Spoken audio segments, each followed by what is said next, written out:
அதாவது இதுதான் என்னென்னா, கொள்முதல் அந்த காலகட்டத்தில் நாங்கள் வந்து இங்கே போய் 21 ரூபாய்க்கு அவைலபிளாக இருக்குன்னு வாங்கிட்டாங்க. சரியா?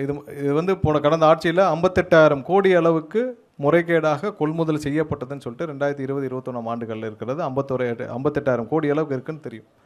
ஸோ அது வந்து ப்ரொக்யூர் பண்ண இடத்துல நீங்கள் டாக்குமெண்டடாக சரியாக விஞ்ஞான ஊழல் செய்தவர்களுக்கு டாக்குமெண்டடாக சரி பண்ணி செய்ய தெரியும்.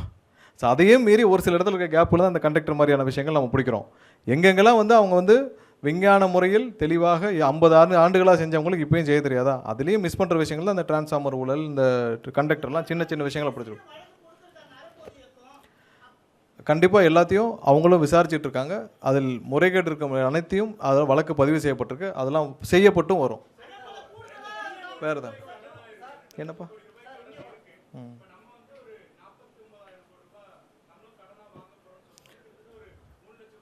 அதாவது இப்போ இருக்கிற இந்த சூழ்நிலையில் கடன் வாங்காமல் நம்ம இதை சரி செய்ய முடியாது. முதலாவதாக கடன் வாங்கியும் நம்ம என்ன செய்கிறோன்னு சொல்கிறோம். இப்போ நீங்கள் போன ஆட்சியில் 89,000 கோடி கடன் வாங்கியிருக்காங்க. என்ன செஞ்சீங்கன்னு கேட்டால் மொத்தமே 5 ஆண்டுகளில் 122 நம்ம சப்ஸ்டேஷன் தான் உருவாக்கணும்னு சொல்லியிருக்காங்க.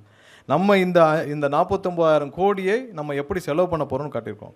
ஸோ இப்போதைக்கு நம்மளுடைய மக்களுக்கு, இந்த எண்ட் யூசருக்கு, இங்கே இருக்கிற தமிழக மக்களுக்கு தேவையான இந்த மின் உற்பத்தியில், அவங்களுக்கு மின் பரிமாணத்தில், டிஸ்ட்ரிபியூஷனில் ப்ராப்ளம் இல்லாமல் இருக்கிறதுக்கு இதை சரி பண்ணுறதுக்கான வேலைகளை செய்வோம். அதை எப்படி யூட்டிலைஸ் பண்ணுறோன்னு செய்வோம்.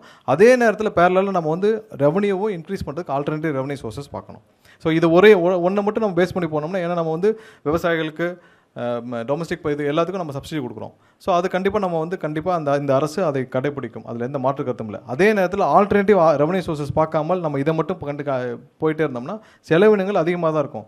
அந்த 2001, 2006, 2010 அந்த இதில் ஆவரேஜ் பார்த்திங்கன்னா ஆவரேஜாக தான் இருக்குது. பட் கடந்த 5 ஆண்டுகளில் இதோடைய இன்க்ரீஸ் பார்த்திங்கன்னா ரொம்ப ஹியூஜ் இன்க்ரீஸ். அதற்கான இன்ஃப்ராஸ்ட்ரக்சர் எதுவும் செய்யப்படலன்னு நம்ம சொல்லியிருக்கோம்.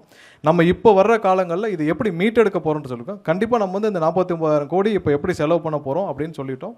அடுத்து வர்ற ஆண்டுகள் இந்த கடனையும் நம்ம வந்து ஒவ்வொரு வருஷமும் அந்த ரீபேமெண்ட் பிரின்சிபலி ரீபே பண்ணி தான் பண்ணிகிட்ருக்கோம். ஸோ அதை மீட்டெடுக்கும் வேலைகளையும் நம்ம கண்டிப்பாக பண்ணுவோம். இப்போ தான் இதுக்கான வேலைகள் துவங்கப்பட்டிருக்கு. இதை மீட்டெடுக்கும் வேலைகளும் துவங்கும்.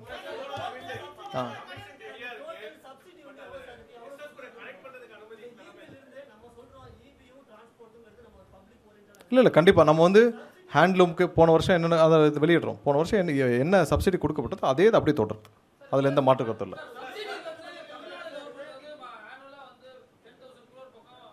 அதற்கு அதை விட அதிகமாகவே இருக்குது. 19,000 கோடி கிட்ட அதுக்கான ஸ்பில்ட் அப் நாங்கள் வெளியிடுறோம்.